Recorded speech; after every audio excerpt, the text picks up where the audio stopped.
Sudah pasti bagi setiap orang yang beriman dalam momen Isra wal Mi'raj Nabi untuk kita mengenang, memperingati, mengagungkan dan memuliakan daripada peristiwa perjalanan Nabi kita Muhammad Isra wal Mi'raj, untuk kita sekalian bisa menambah daripada keimanan dan keyakinan, karena Isra wal Mi'raj ini adalah satu peristiwa yang ketika dialami oleh Nabi kita Muhammad Sallallahu Alaihi Wasallam, banyak yang mendustainya. Tentunya mereka orang-orang musyrik, orang-orang kafir di masa itu, ya. Maka sudah sepatutnya bagi kita orang-orang yang beriman untuk mengagungkannya serta meyakini daripada peristiwa yang dialami dan didapati oleh Nabi dengan diperjalankan oleh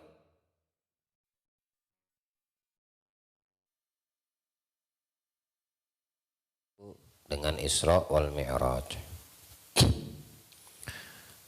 Pertama, kita mesti tahu terlebih dahulu bahwasanya kalimat Isra itu artinya perjalanan Nabi kita Muhammad dari Masjidil Haram, kota Mekah, menuju ke Masjidil Aqsa di Palestina. Saat itu kota Madinah atau Masjid Nabawi belum ada, ya.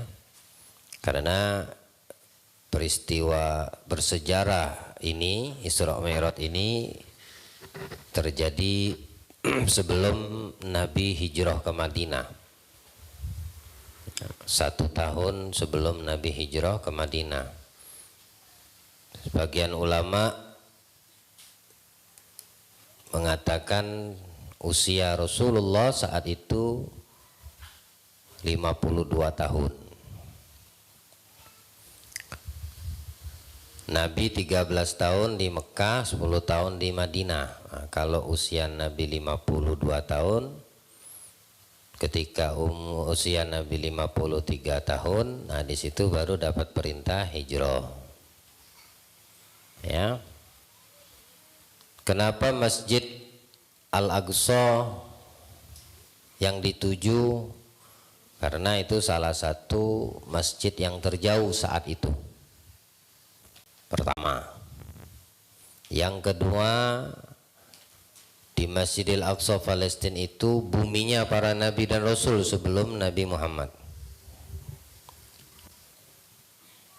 Nabi Isa dilahirkan di situ, Nabi Musa dikuburkan di situ, ya. Nabi Ibrahim juga diutus di situ, walaupun diperintahkan ke Mekah. Dan sebagai petunjuk atau berita baik mengarah daripada masjid terjauh saat itu, yaitu Al-Aqsa, akan terbangun masjid yang terdekat dari Masjidil Haram, rumah Allah, yaitu Masjid Nabawi, ya, itu searah.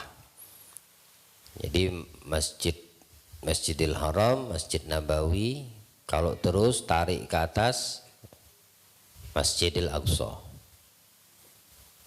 Jadi di tengah-tengah posisinya Masjid Nabawi ini, cuma lebih dekat kepada Masjidil Haram, ya. Nah, ini sejarah mencatat banyak para ulama Di dalam tafsir-tafsirnya menceritakan tentang peristiwa Isra Mi'raj ini juga tidak sedikit. Di antara yang kita kutip dan kita ambil dalil-dalil daripada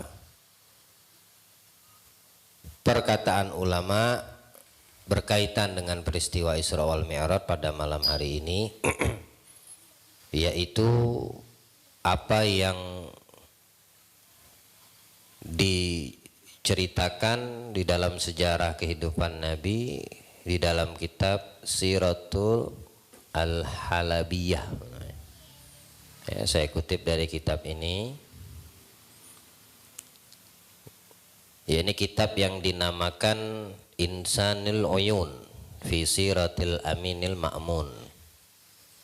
Pengarang kitabnya Al-Allama Abil Faraj Nuruddin Ali bin Ibrahim bin Ahmad Al-Halabi Asy-Syafi'i Al-Mutawaffa, yang wafat fi sana di tahun alaf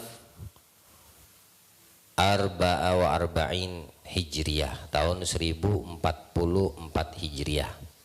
Sekarang berapa Hijriyah? 14 40, berarti berapa tahun yang lalu? Kurang lebih 400 tahun yang lalu. Nah, ini pengarang kitab ini hidup di masa sebelum kita 4 abad yang lalu. Ya. Dan beliau seorang pakar ulama, ahli tafsir, ahli sejarah, ya, ahli fikih, ahli lughah wal hadits, yang menjadi rujukan orang-orang berilmu di masanya. Di sini beliau menjelaskan, ketahuilah bahwasannya untuk peristiwa Isra dan Mi'raj Nabi kita Muhammad sallallahu alaihi wasallam itu disepakati, tidak ada khilaf. Ya. Menurut ulama Ahlus Sunnah wal Jamaah. Tapi kalau mereka di luar ahli sunnah wal jamaah nggak percaya peristiwa ini, ya, tidak percaya, tidak mempercayai. Tapi kalau di kalangan ahli sunnah wal jamaah tidak ada khilaf peristiwa Isra dan Mi'raj Nabi. Kenapa? Karena orang yang mengingkari Isra dan Mi'raj Nabi, dia dihukumi kafir. Kok bisa ya? Karena itu binasil Quran. Dalilnya, adillahnya ada di dalam Al-Quran. Untuk Isra, nama suratnya Al-Isra. Ya, walaupun ada ulama tafsir mengatakan Israel Bani Israel. Bahkan diawali kejadian atau peristiwa Isra Nabi ini di awal ayat pertama dari surat Al-Isra itu sendiri. Ibn Asil Quran. Kalau untuk Mi'raj dalilnya surat An-Najm. Itu yang menceritakan banyak di situ Mi'rajnya Nabi. Dan banyak lagi di ayat-ayat yang lain tentang bagaimana Nabi kita Muhammad itu sudah masuk ke dalam surga, bahkan sudah bertemu dengan zatnya Allah. Ya, itu di dalam Al-Quran semua, tapi ayatnya berbeda-beda, tidak di satu tempat. Ya. Intinya sepakat ulama bahwasanya peristiwa Isra Mi'raj ini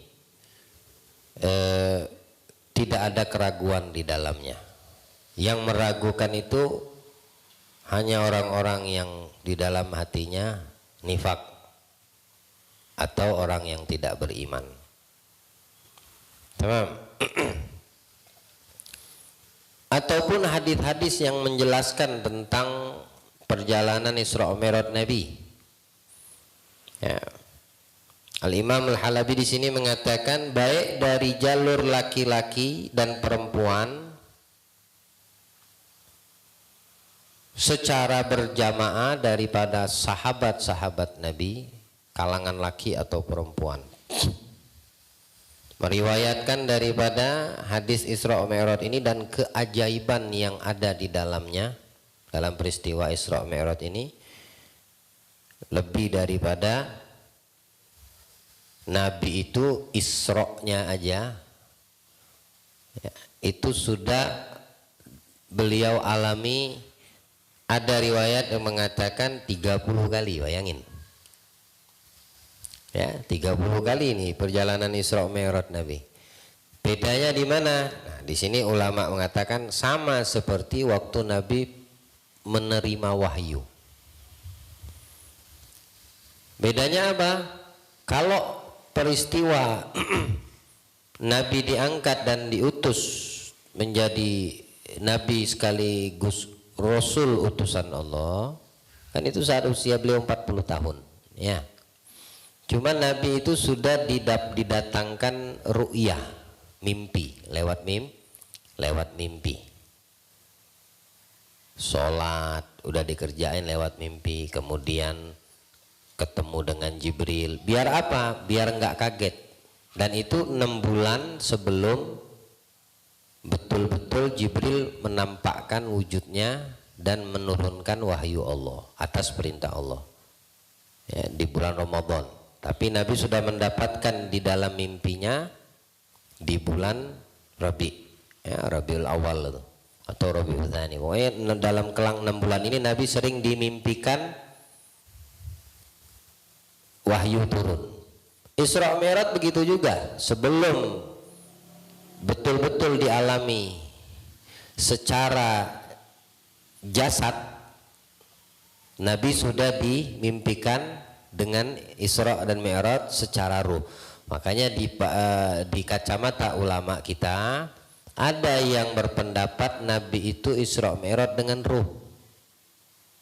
Ada yang mengatakan Nabi itu Isra Mi'raj ruh dan jasad. Tidak ada yang salah dari pendapat itu. Karena Imam Ahlabi mengatakan di sini kalau dengan ruh itu sebelum kejadian dengan jasad, sehingga apa? Nabi nggak kaget. Tidak kaget untuk sesuatu kejadian yang akan dialami secara sadar. Kenapa? Ya karena sudah dialami di alam tidak sadar, artinya di dalam tidurnya, dalam keadaan dalam ruhnya aja ini ya. Tapi kalau udah ketemu jasad urusannya beda lagi. Kadang orang kaget ya, terkadang orang kaget karena itu sudah berulang kali di alam ruh. Maka Nabi ketika di alam nyata sadar udah nggak kaget lagi ya, kaget-kaget segitu aja ya, nggak terlalu kaget tuh sampai meninggal kaget gitu kan ya. Karena sudah didatangkan kisi-kisinya, itu bahasa kita tuh kisi-kisinya udah ada gitu. Nah jadi tidak perlu kaget lagi ya.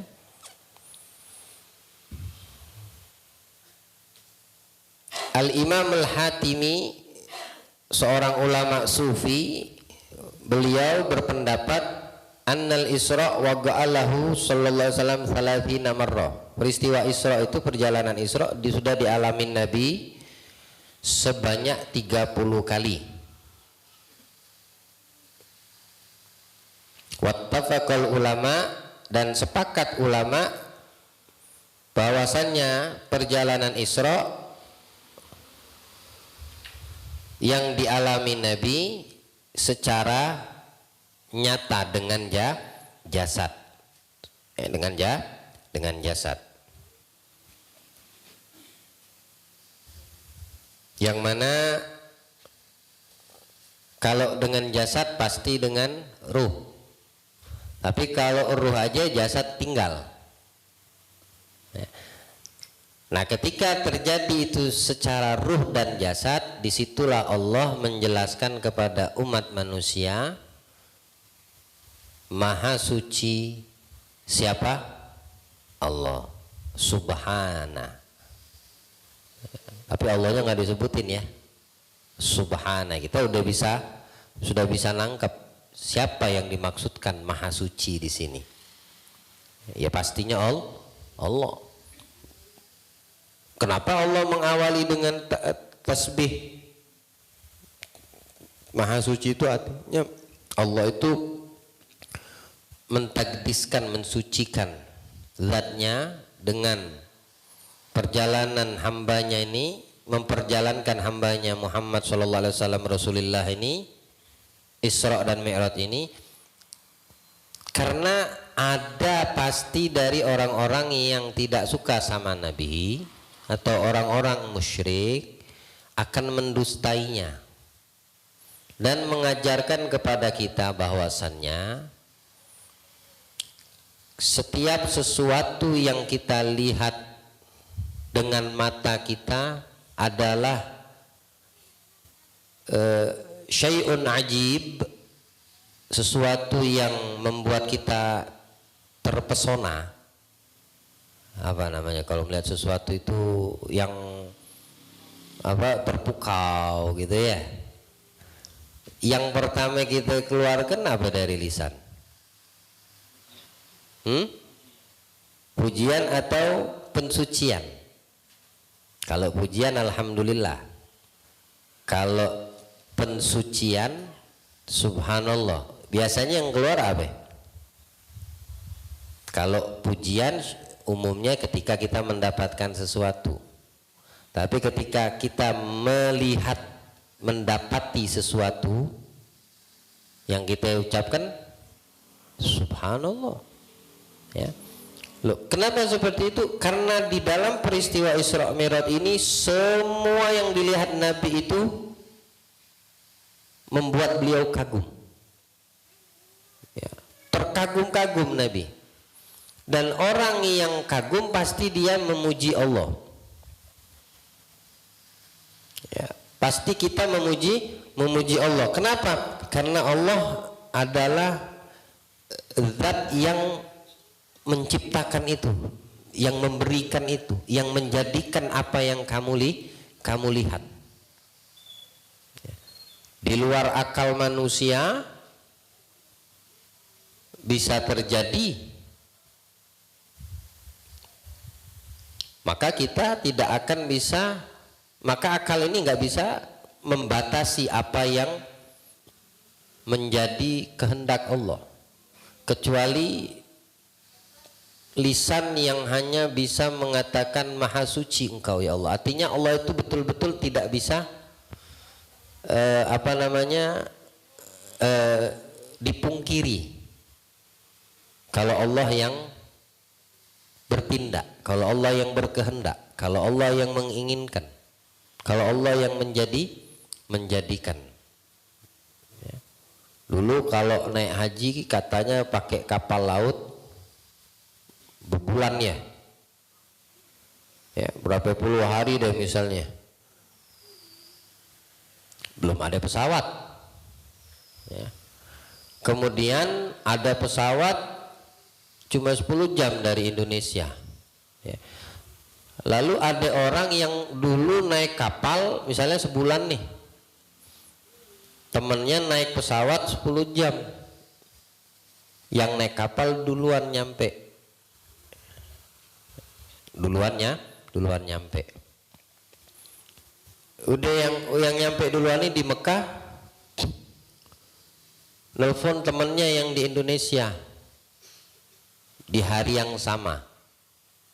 Ya. Tiba-tiba yang di Indonesia mengatakan besok ane nyusulin teh. Ya, besok ane nyusulin teh. Kemana? Ke Mekah. Oh, sebulan ini perjalanannya, kata yang naik kapal. Yang naik kapal tadi itu nggak tahu informasi bahwasannya apa, baru launching satu alat atau transportasi yang bisa menyampaikan dari sebulan itu ke 10 jam. Dia tidak tahu yang udah nyampe naik kapal sebulan di Mekah. Jangan mimpi ada yang di Mekah, karena dia nggak tahu kabar. Pertama kali misalnya ini terus dibuat pesawat tadi, betul, nggak nyampe sehari nongol yang ditelepon tadi. Loh, mimpi gak aku? Enggak, aku nyata. Baru kemarin teleponan. Iya. Naik apa? Baru lagi dibuat sama manusia, namanya pesawat terbang. Kau kan naik kapal. Oh, gimana pesawat terbang itu? Ya itu tadi terbang di udara, cepet. Berapa lama? 10 jam. Ini buktinya udah sampai di depanmu. Kagumlah ini orang yang naik kapal sebulan, maka dia akan mengatakan apa? Subhanallah. Ya. Mungkin nanti di masa yang akan datang kita mungkin sudah tua, di masa generasi-generasi kecanggihan ini ada yang menemukan alat teleportasi ini misalnya. Ya. Alat teleportasi itu sekali berkedip nyampe. Maka kecanggihan ini akan keluar dari lisan orang yang beriman. Subhanallah, bukan manusianya yang tapi Allahnya. Kenapa? Karena semua itu nggak terjadi kalau bukan ada yang menggerakkan, ada yang memainkannya. Ya. Nah, makanya perjalanan Isra dari Mekah ke Masjidil Aqsa di Palestina itu kalau di kendarai tunggangan perginya itu sebulan, balik lagi sebulan di masa itu. Ya. Wah, Nabi Mekah, Palestina, kemudian Mi'raj lagi. Ya, Mi'raj itu naik ke langit, bukan langit yang kita lihat di atas tuh. Iya, itu langit di atas tuh, itu baru lapis pertama tuh. Tapi siapa yang pernah nyampe ke lapis pertama? Ya, karena bumi, matahari itu kan masih di naungan, di dalam naungan lah langit semesta ini, bintang. Sedangkan ciptaan Allah yang namanya langit itu ada 7 lapis. Langit itu ada 7 tingkatan. Astronot aja paling jauh sampai bulan, belum ada yang sampai matahari atau ke planet-planet 9 yang ada itu misalnya. Paling jauh Mars, nggak tahu ada nggak yang sampai Pluto, kan belum ada. Itu pun kalau mau mau ke angkasa, keluar dari bumi ini mesti harus pakai pesawat, mesti harus siap oksigen.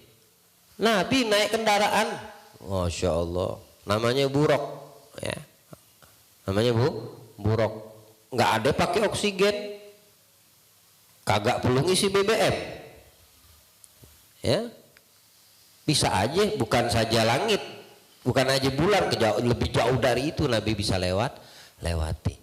Lewat selesai langit, nanti naik lagi ke tingkatan berikutnya namanya Sidratul Muntaha. Walhasil banyak keajaiban yang dialami dan didapati Nabi Shallallahu Alaihi Wasallam dalam peristiwa ini.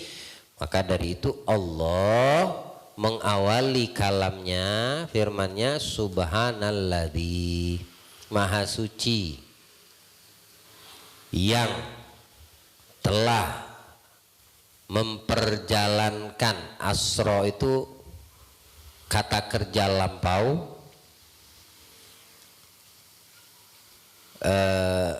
mabni alal fathah, kemudian fa'ilnya itu kan fi'il tadi itu. Asro itu fi'il madhi namanya. Kalau ada fi'il mesti ada fa'il. Ya. Kalau ada kata kerja mesti harus ada yang ngerjain. Tidak mungkin kerja tiba-tiba sendiri. Bisakah motor tuh jalan sendiri? Mungkinkah mobil tuh jalan sendiri?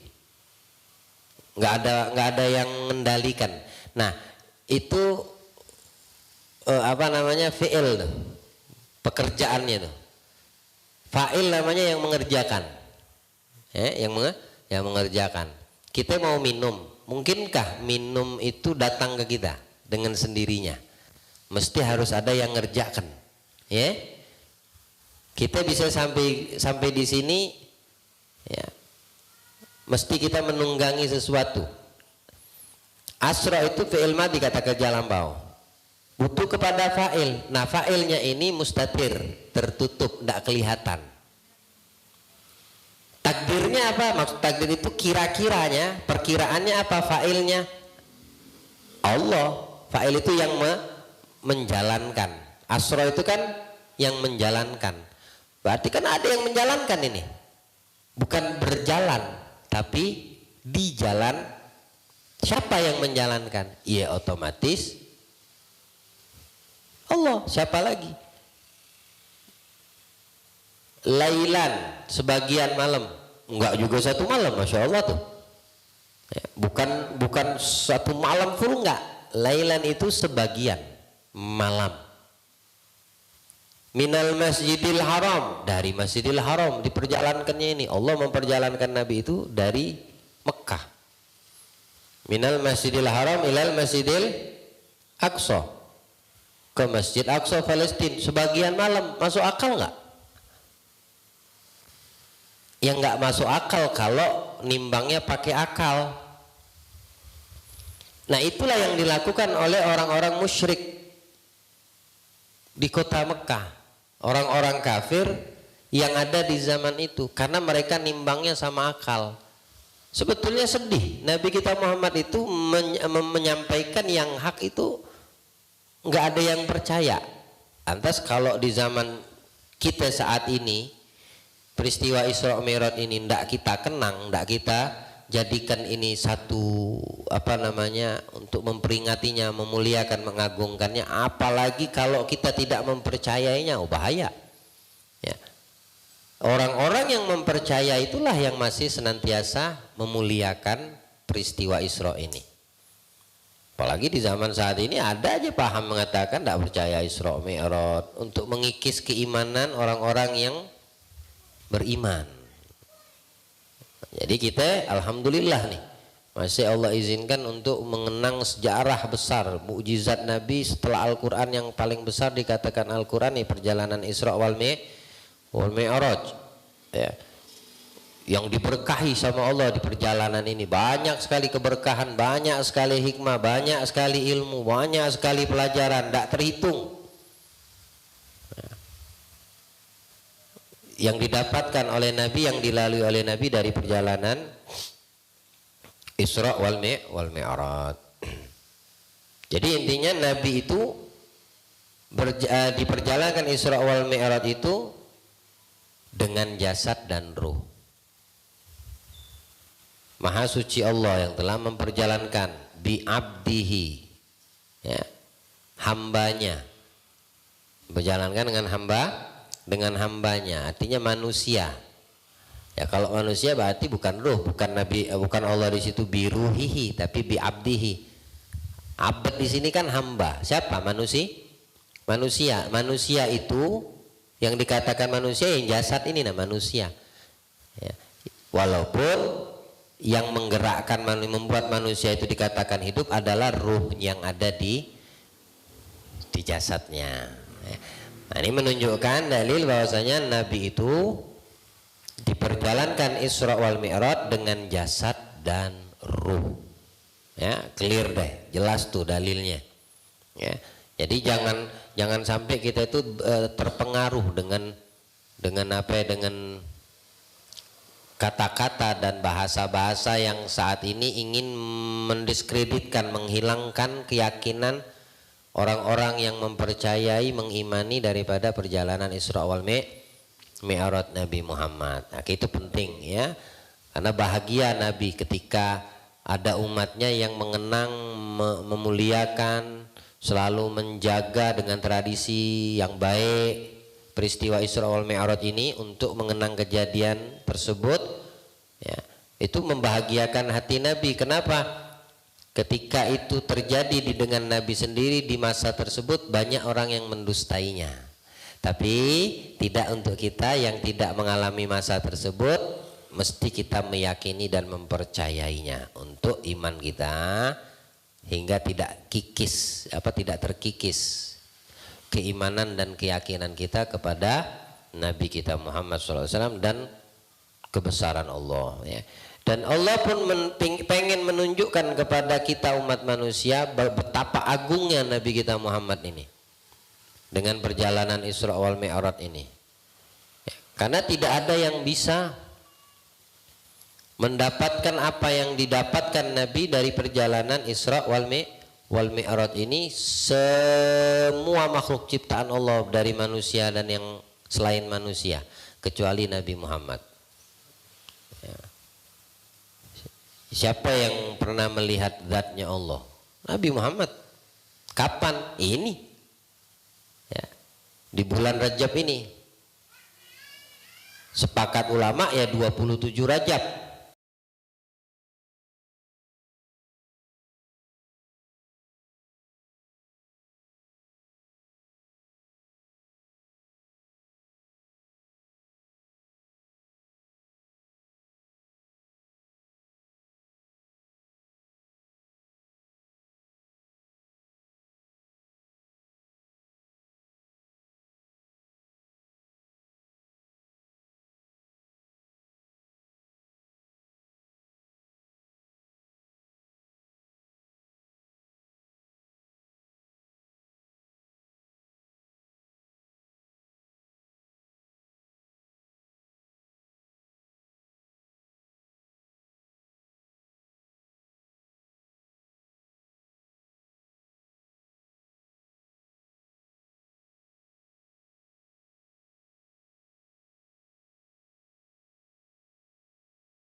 Itu menjadi imam.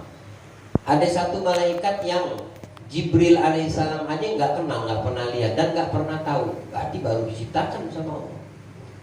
Hingga Jibril itu mengatakan, ya Nabi Muhammad tanya, siapa itu malaikat wahai Jibril?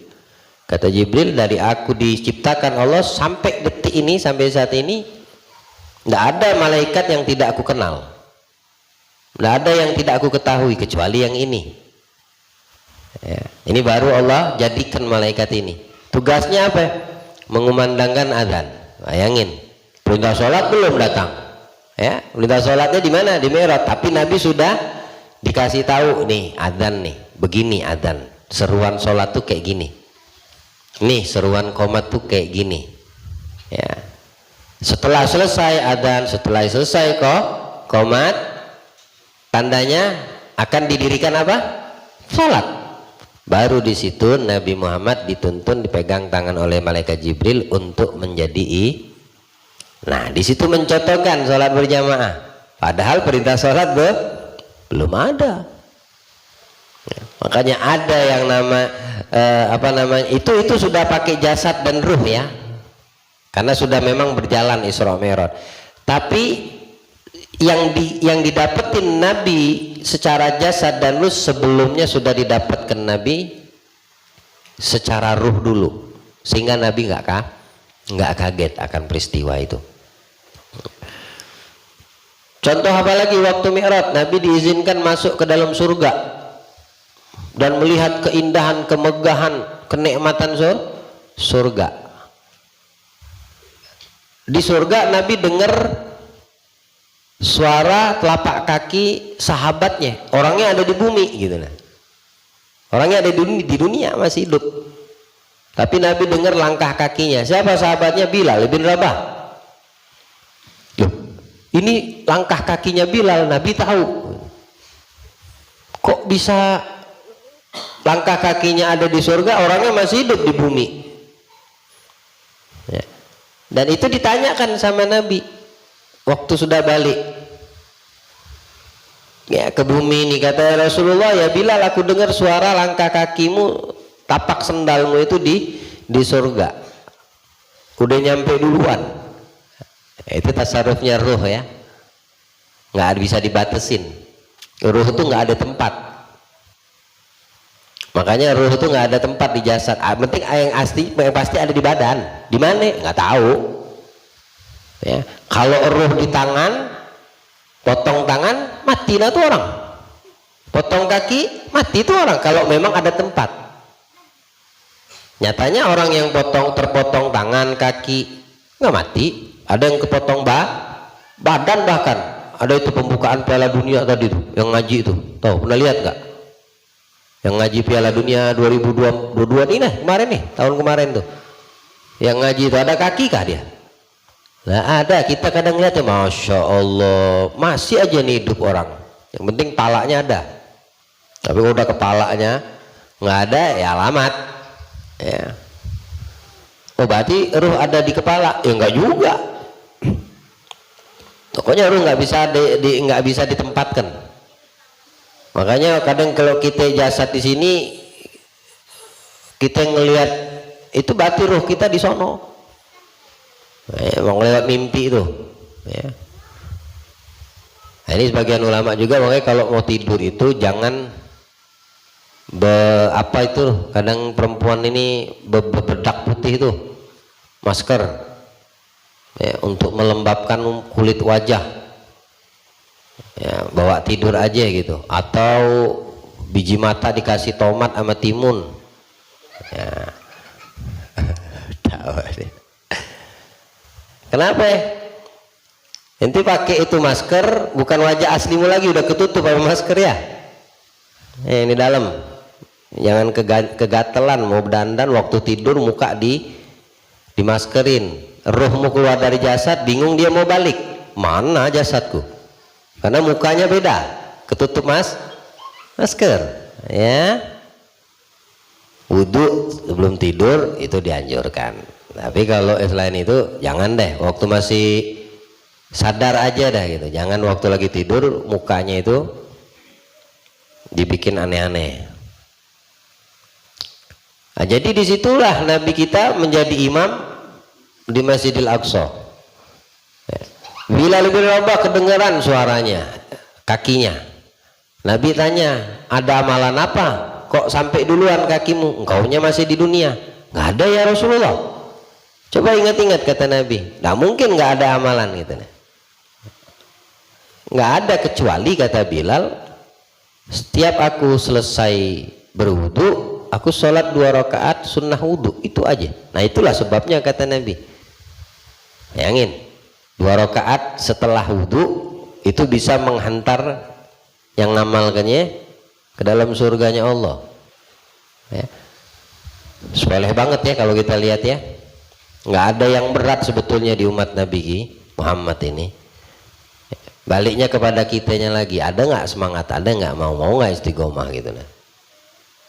Semisal ada penggali kubur, waktu ditanya, waktu ada satu jenazah masuk ke dalam kubur, tiba-tiba langsung diambil sama malaikat, belum selesai ditanam tanahnya ini. Ya, walaupun tidak dialami oleh semua orang, cuma untuk menjadi pelajaran dan hikmah di situ. Kaget yang gali kubur nih, loh kok hilang? Tutup lagi tanahnya, dianggap udah nggak ada jasad tuh, karena diambil sama malaikat jasadnya. Tiba-tiba gitu, dengan izin Allah. Allah pengen menunjukkan satu keutamaan di sini. Ya, keutamaan apa itu?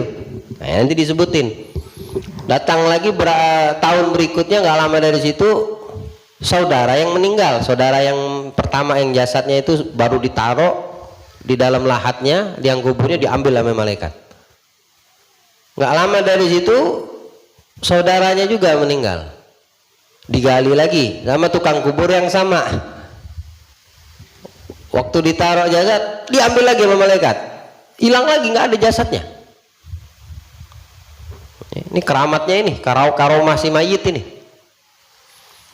Sampai kagum ini penggali kubur nih. Lalu bertanya kepada keluarga ini almarhum, diceritakan, bertanya sama ibunya. Apakah kaget ibunya? Enggak. Apa jawab ibunya? Oh, itu kemuliaan yang didapat sama anakku karena dia habiskan waktunya, waktu masih hidup itu dihabiskan untuk menuntut ilmu agama. Orang yang menuntut ilmu agama, ruh dan jasadnya enggak di tempat kuburan yang diletakkan jasadnya waktu mati. Di mana? Wallahu alam. Yang pasti tempatnya berbeda karena ulama, artinya orang yang menuntut ilmu itu derajatnya sama kayak satu tingkat aja sama para nabi dan rasul, sama syuhada. Beda tempat semua, ini spesial. Nah, ini keutamaan menuntut ilmu. Nah, kalau keutamaan menuntut dunia, wallahu alam. Ya. Yang dimaksudkan yang kita dapatkan dari sejarah kejadian-kejadian yang bisa dijadikan hikmah ini penuntut ilmu, untuk ilmu agama, bukan menuntut ilmu dunia. Dia tempatnya beda. Ya. Oh, ini aktif menuntut ilmu. Oh, ini seorang alim ulama dikuburkan di situ, kok nggak diambil malaikat? Ya udah, intinya pernah terjadi dan bakalan dipindahkan itu di tempat bukan di situ tempatnya, atau ruhnya ditempatkan di tempat yang khusus, sekalipun jasadnya masih di situ. Nah, jadi sekali lagi, peristiwa Isra Mi'raj ini adalah sesuatu yang mesti menjadi barometer kita untuk keimanan dan keyakinan kita dari apa yang dilakukan, yang dialami oleh Nabi kita Muhammad Sallallahu Alaihi Wasallam. Baik, kita lanjutkan.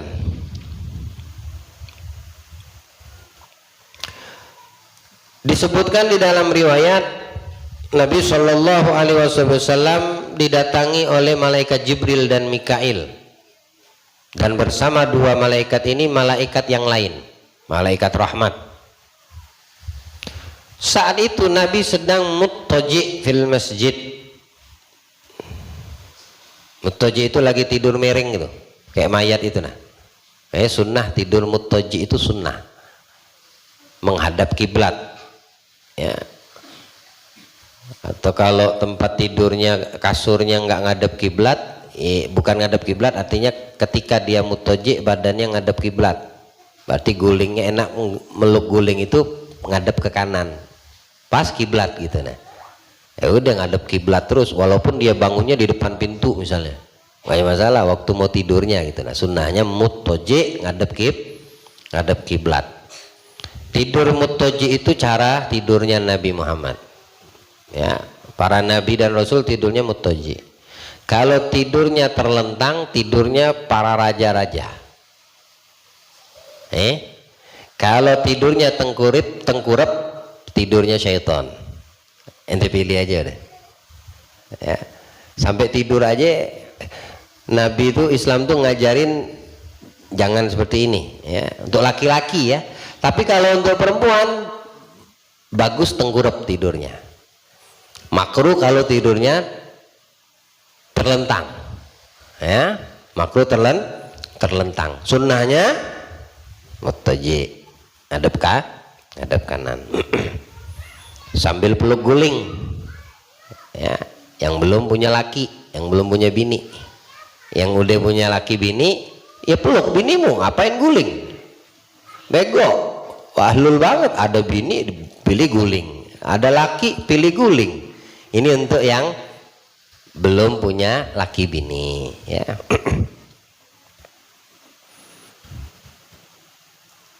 Fil hijir baina ammi Hamzah wa ibn ammi Ja'far. Nah, bertiga Nabi saat itu ya, Nabi di Masjidil Haram sedang tiduran dengan di situ pamannya hadir, Hamzah bin Abdul Muttalib, dan sepupu dia,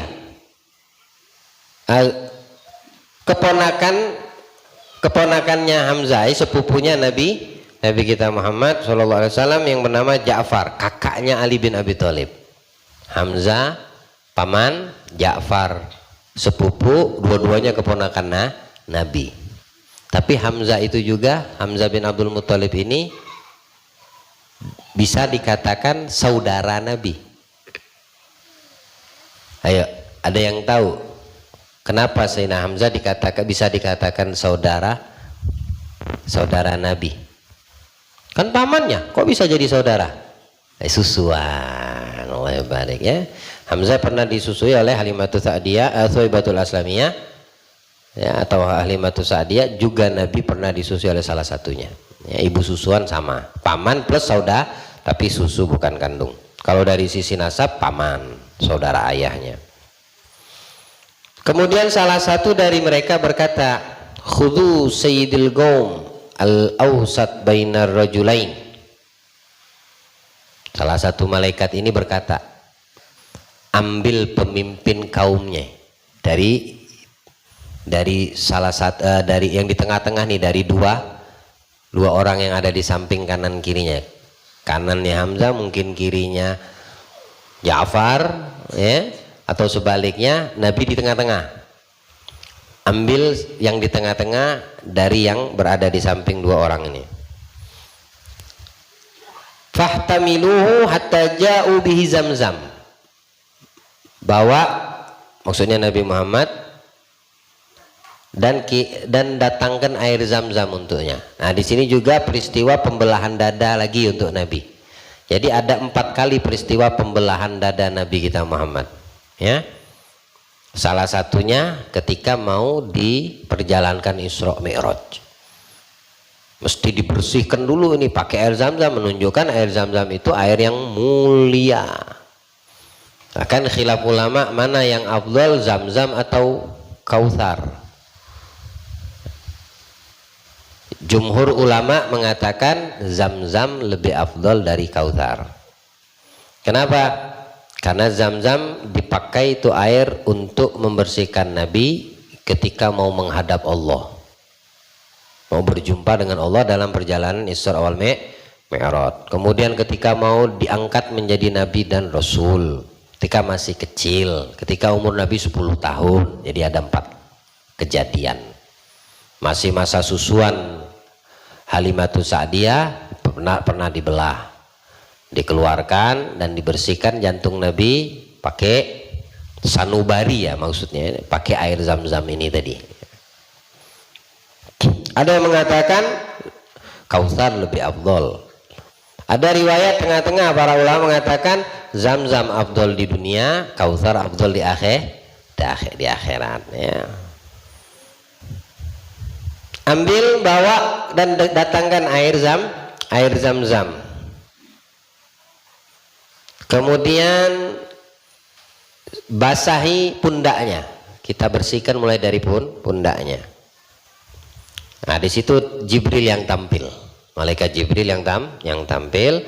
Kemudian ketika bagian depan dada Nabi dibelah dan dikeluarkan, kemudian dibersihkan.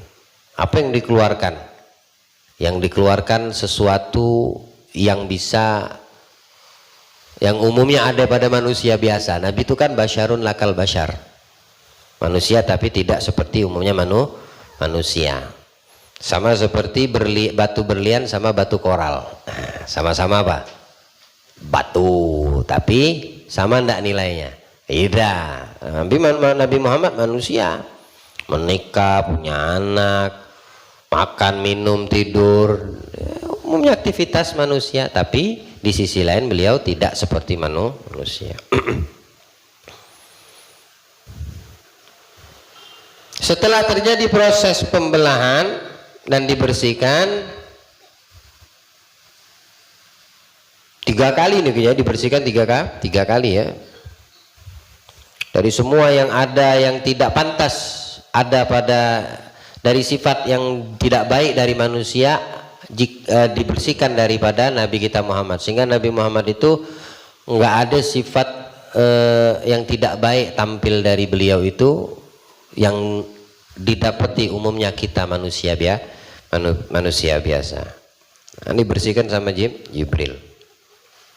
Enak dibersihkan sama Jibril, yang nggak enak itu dibersihkan sama penjaga neraka tuh, nah Malik. Allah selamatkan kita dari azab neraka insya Allah. Nah, setelah itu baru diperjalankan, disiapkan kendaraan tunggangan. Ya. Nah, ini namanya buruk. Buruk ini banyak di dalam surga itu banyak kendaraan namanya buruk. Cuma ada satu buruk yang dikhususkan untuk menjadi tunggangan kendaraan Nabi. Bahkan buruk ini waktu diambil oleh Jibril mau dibawa turun ke dunia ini, dia paling cepat menghindar, tidak mau disentuh, tidak mau disentuh. Kenapa? Dalam riwayat semua buruk itu pernah dikasih sama Allah, dikasih iklan, pengumuman, di antara kalian kelak akan menjadi tunggangan manusia yang kuciptakan paling mulia dan paling aku cintai, kata Allah. Ya, di antara kalian banyak buruknya itu. Dari semua buruk itu yang mendengarkan, yang ditunggangi oleh Nabi ini, kok bisa dia yang menjadi pilihan tunggangi?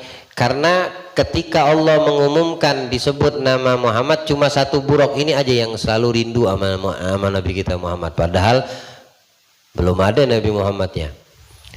Jadi jasadnya ini si buruk, badannya itu beda sendiri dengan yang lain.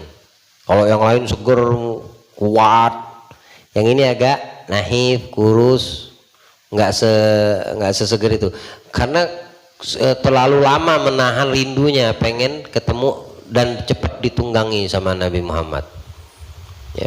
Dan dia nggak pernah, nggak mau ini buruk disentuh oleh makhluk siapapun yang pertama kali, kecuali makhluk itu adalah Nabi kita Muhammad. Bayangin, ya. Sampai Jibril datang itu kabur.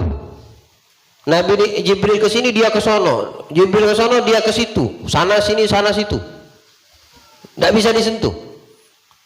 Kalau bahasa kita ini, bahasa candaan kita ini, dongkol juga lama-lama gitu kan, kesel juga, bingung Jibril gimana mau nangkep ini buruk, susah betul, padahal dia dipilih sama Allah. Akhirnya kata Jibril,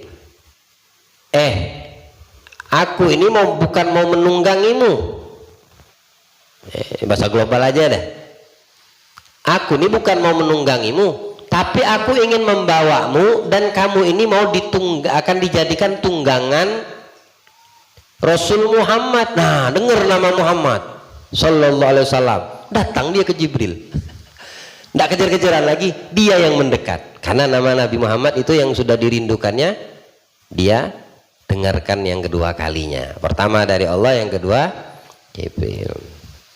Binatang aja punya kayak gitu ya, masa kita manusia yang punya akal nggak ada pernah sesekali atau berkali-kali atau kenemenan kangen sama Nabi SAW ya. Wah, keterlaluan kalau memang manusia seperti itu, khususnya kita para penuntut ilmu nih ya. Nggak boleh kalah kita sama binatang, nggak boleh kalah sama benda ya. Pohon aja kangen sama Nabi, kurma tuh, bayangin tuh. Pernah dengar kisahnya pohon kurma yang merintih nangis kayak anak kecil ya. Kenapa? Karena bakal berpisah dari sandaran Nabi, nggak lagi dijadikan sandaran atau pegangan tumpuan Nabi waktu mau menyampaikan khutbahnya di mimbar, karena Nabi dibikinin mimbar baru sama sahabat. Akhirnya kurma ini nangis gitu, sampai masjid bingung, suara tangisan dari mana? Usut demi usut dicari, ternyata pohon kurma menangis. Didatangi sama Nabi, dielus-elus sama Nabi, diayomi nama Nabi, dihibur sama Nabi. Dari suara tangisan yang keras masjid itu dengar, ngecil. Nabi kasih tawaran baru, mau tetap kupakai di dunia atau nanti di surga. Dia pilih di surga, akhirnya ditanam, tidak dipakai lagi. Nah, tapi Nabi yang mendiamkan tangisannya itu tadi ya. karena dia takut jauh dari Nabi. Pohon, bayangin ya, lah kita manusia punya hati, punya iman, punya cinta, punya mahabbah gitu ya. Ya sekali-sekali diaturlah kemana persentase mahabbahnya itu. Masa ame bini melulu, sama anak melulu, sama dunia melulu ya.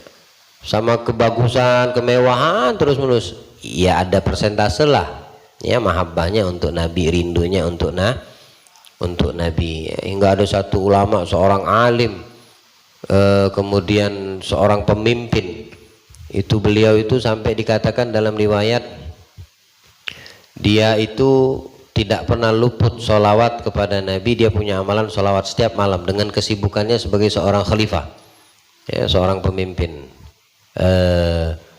Suatu ketika ada rakyatnya, salah satu rakyatnya yang terlilit hutang piutang, pokoknya punya usaha bangkrut,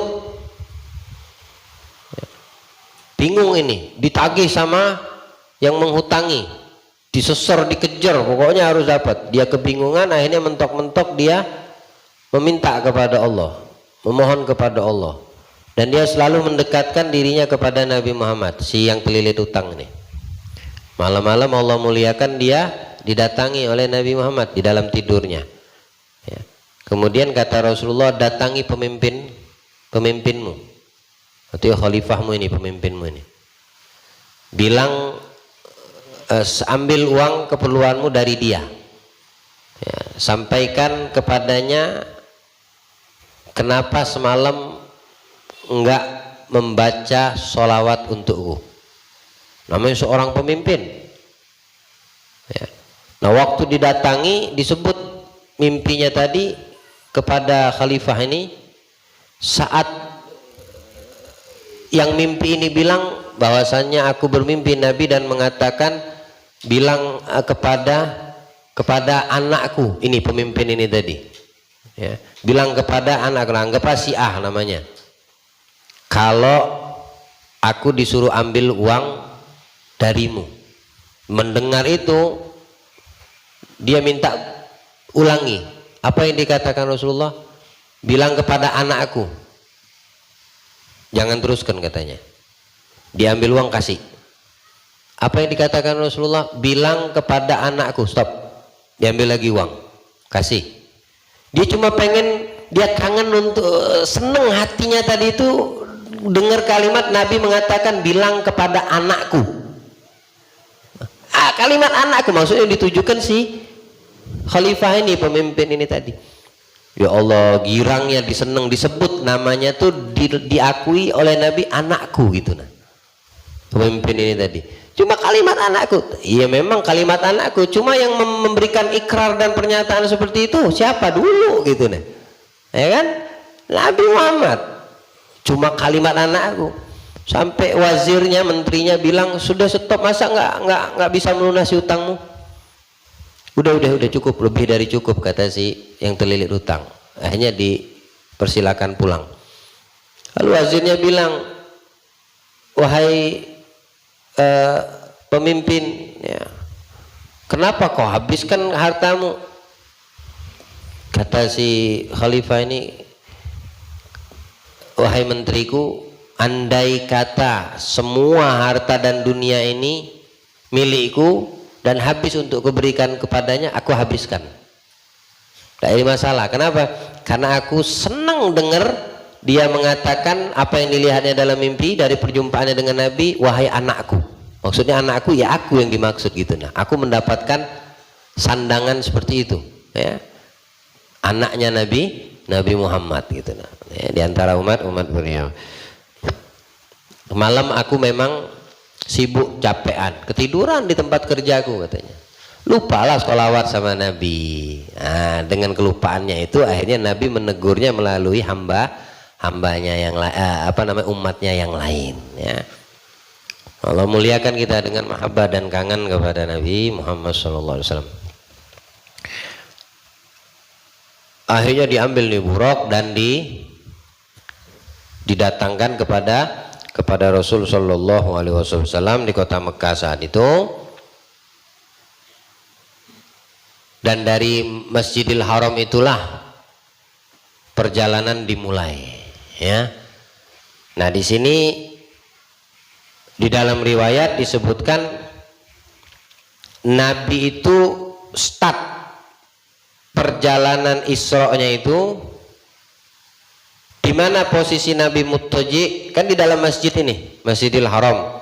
Area Masjidil Haram kan gede, besar. Sepakat ulama yang mengatakan bahwasannya Nabi saat itu sedang tiduran muttaji dengan paman dan sepupunya ini di dalam Hijr Ismail. Kalau Hijr Ismail, kalau di depan Ka'bah itu bagian dari bangunan Ka'bah dulu. Ada yang kayak bentuk huruf U tuh, marmer putih sekarang ini, ya. Nabi berkata, baina ana naimun fil hijr.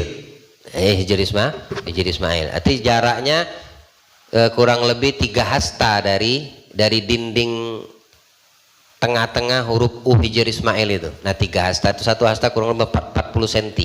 40 atau 50 cm. Ya, kurang lebih 1 meteran. Di situ Nabi muttaji.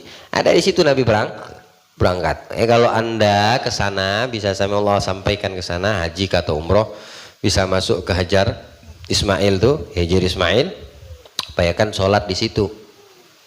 Ya, upayakan sholat karena Nabi berangkat Isra Mi'raj, Isra-nya dari situ, bukan Mi'raj, Isra-nya. Ya. Kalau kok sholat di situ, emang sunnah? Sunnah lah. Ada asar bekas kemuliaan di situ.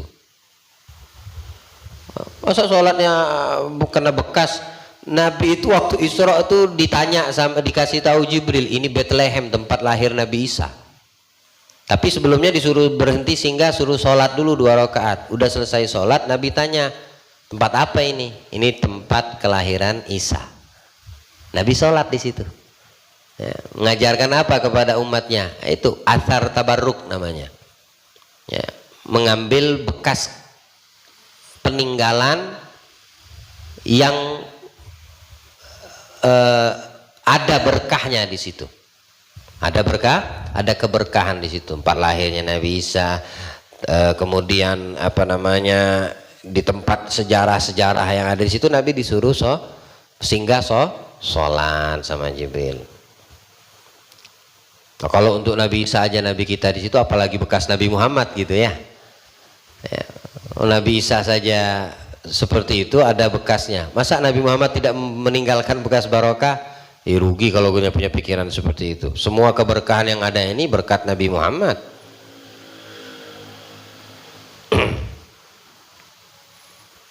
Lalu berlangsunglah perjalanan mulai dari itu Hijr menuju ke Palestina, Baitul Maqdis.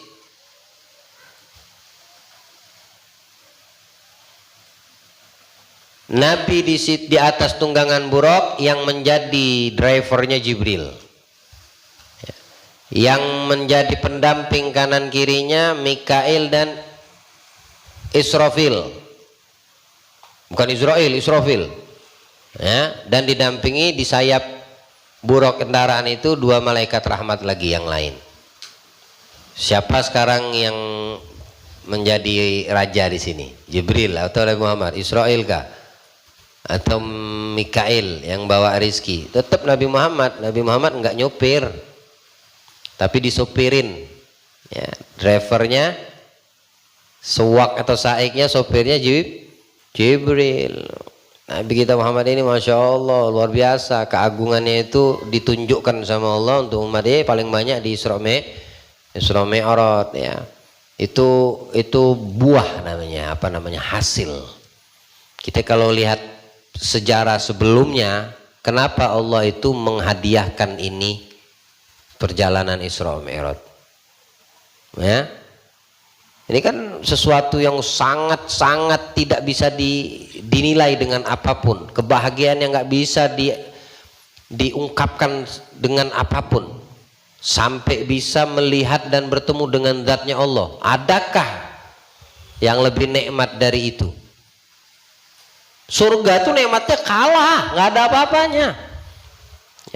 Nikmatnya penghuni surga seperti yang dikatakan Imam Ali Halafsy dalam Simtud Durar itu, dalam syairnya, aku itu pengen masuk surga bukan karena nikmat di dalam surganya, ada bidadarinya, ada ini, ada semua yang kau inginkan ada. Walahum fiha matastahi anfusahum, apa yang di dalam surga, apa yang kau inginkan ada semua. Dalam surga ada semua.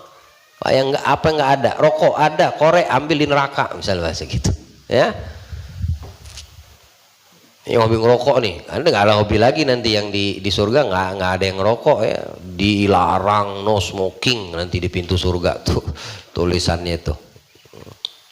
Ada semua di surga. Tapi bilang Habib Ali bukan di kenikmatan itu, tapi yang membuat aku rindu surga itu karena ada Nabi Muhammadnya di dalam surga. Itu yang membuat orang-orang para pecinta Rasul itu kangen pengen ke surga. Bukan karena nikmat surganya. Ternyata memandang wajah Nabi Muhammad lebih indah, lebih nyaman, lebih nikmat daripada melihat isi surga, kemewahan, keindahannya. Ya. Tapi kenikmatan dan keindahan penghuni surga itu nggak ada artinya pada saat Allah bertajalli, Allah membukakan hijab, bukan bertajalli lagi, membukakan hijab, dan penghuni surga itu bisa melihat zat dan wajahnya Allah. Makanya tidak ada manusia di dunia ini pernah melihat wajahnya Allah, zatnya Allah, kecuali Nabi Muhammad. Ya. Tapi nanti di akhirat bisa, karena ada hadisnya. Ya. Bahkan Al-Qur'annya juga menjelaskan, wujuh yauma idzina ila rabbika ila rabbihana, udah jelas. Melihat wajah zatnya Allah itu. Nah kalau udah ngelihat itu nggak nikmat, nggak ada ini lagi, udah nggak nafsu lagi sama nikmat surga, lupa. Nabi Musa aja mau melihat zat Allah tuh nggak bisa. Bukan nggak bisa, Allah yang tidak akan mampu gitu deh. Ya, makanya Allah bertajalli kepada gunung di Tur Sina itu. Nabi Musa kan dialog sama Allah tuh mukjizatnya, kalimullah, ya. Bisa dialog sama Allah. Tapi kan dialognya ini kan pasti menimbulkan penasaran, rindu. Kita dengar suara tapi pengen melihat sosok. Andai kata nih di balik hijab ini ada Nabi Muhammad. Ya, di balik hijab ini ada Nabi Muhammad. Nanti pengen gak ngobrol sama Nabi? Nabi ada di balik hijab itu. Dengarlah kita suara Nabi. Ahlan wa sahlan, kata Nabi. Gimana kabarmu? Kata Nabi. Umpama nih, ya.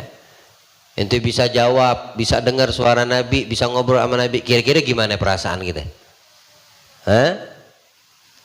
Senang bukan main. Aku dengar, ya Allah, aku ngobrol sama Rasulullah nih, walaupun di balik hijab. Lalu ente izin sama Nabi, ya Rasulullah, boleh enggak ana buka hijab? Anda pengen lihat wajahmu gitu.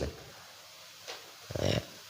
Musa begitu, ya Allah dengar suaramu, tapi bukan suaranya Allah seperti suara makhluk ciptaannya. Ya, Allah itu jauh dari sifat itu.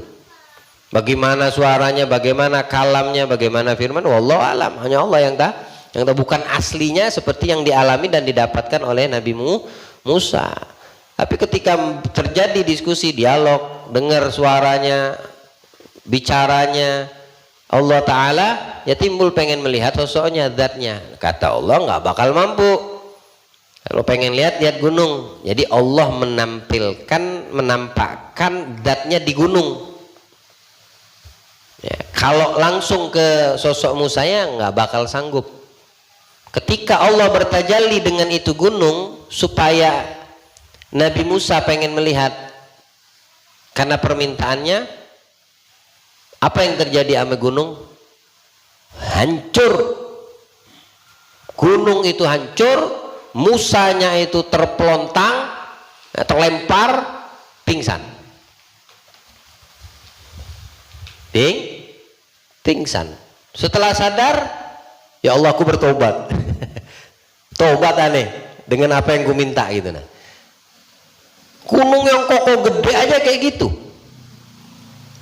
apalagi manusia. Makanya nggak ada manusia di masa hidup di dunia ini, di kehidupan dunia pernah dan bisa melihat kecuali Nabi Muhammad. Bayangin, siapa yang punya kedudukan tinggi bisa berjumpa dan melihat zatnya Allah kecuali mereka yang mempunyai kedudukan. Kalau di surga, iya, penghuni surga pasti nanti melihat zatnya Allah. Tapi waktu masih hidup tidak ada kecuali Nabi kita Muhammad Sallallahu Alaihi Wasallam. Sebab itu ketika bolak-balik dari langit ketemu lagi sama Allah, yang terjadi dengan Nabi Musa, kenapa? Karena pengen mendapat percikan cipratan cahayanya Allah yang baru didapetin Nabi Muhammad. Oh, Nabi Muhammad baru ketemu sama Allah. Apa yang dikasih? Perintah sholat. Berapa? 50. Oh, nggak kuat, balik lagi menghadap Allah. Balik lagi Nabi. Turun lagi, baru ketemu sama Allah. Oh, dapat lagi cahayanya Allah. Ini sempurna lagi cahaya Allah pada Nabi kita Muhammad. Ditahan sama Nabi Musa. Berapa? 45. Nggak kuat, balik lagi. Nabi Musa pengen dapat cahaya itu. Ya, karena melalui Nabi Muhammad didapatkannya. Akhirnya bolak-balik sampai 5. Nah, itu ketika Mi'raj. Berjalanlah Isra dengan tunggangan yang sudah disiapkan menuju ke Palestina, Baitul Maqdis. Nah, di sini banyak keajaiban yang diperlihatkan oleh Allah dalam perjalanan Isra ini kepada Nabi kita Muhammad Sallallahu Alaihi Wasallam. Kejadian-kejadian tersebut hikmah dan pelajaran bagi kita untuk umatnya. Ya, mesti kita harus bisa mengambil hikmah dan pelajaran daripada apa yang disaksikan dan diperlihatkan Allah kepada Nabi Muhammad Sallallahu Alaihi Wasallam saat Isra menuju ke Masjidil Aqsa. Ada berapa? Banyak. Ya, ada berapa tuh? Banyak. Apa saja yang didapatkan dan disaksikan oleh Nabi?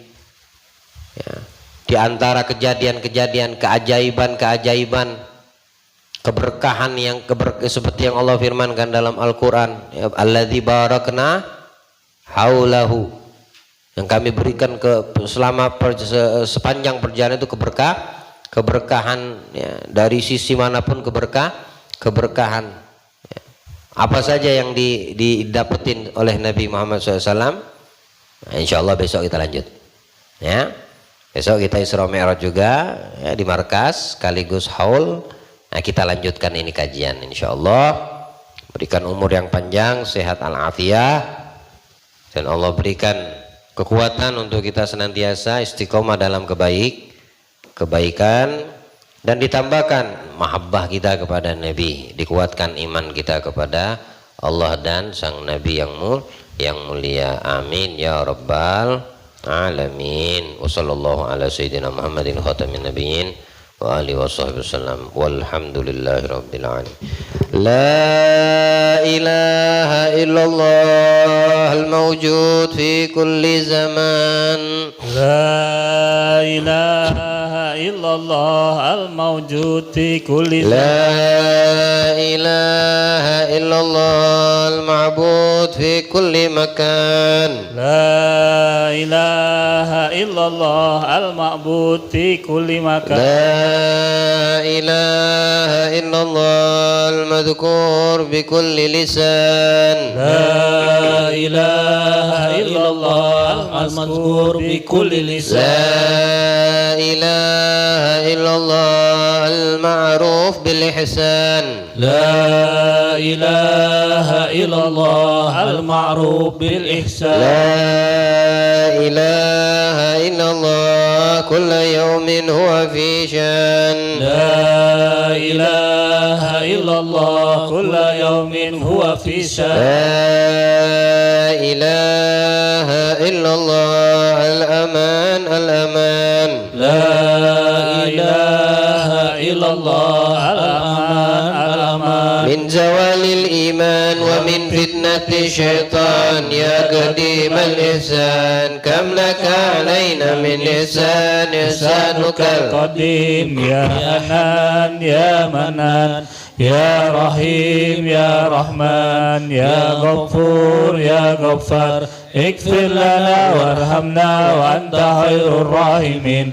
وصلى الله على سيدنا محمد وعلى آله وصحبه وسلم والحمد لله رب العالمين. الفاتحة بنية الشفاء ولمن أوصانا بالدعاء شفاء من الحاضرين والحاضرات مسلمين مسلمات مؤمنين ومؤمنات اللهم اشفهم شفاء عاجلا لا يغادر سقما ولا علما الذين على كل نية صالح مثل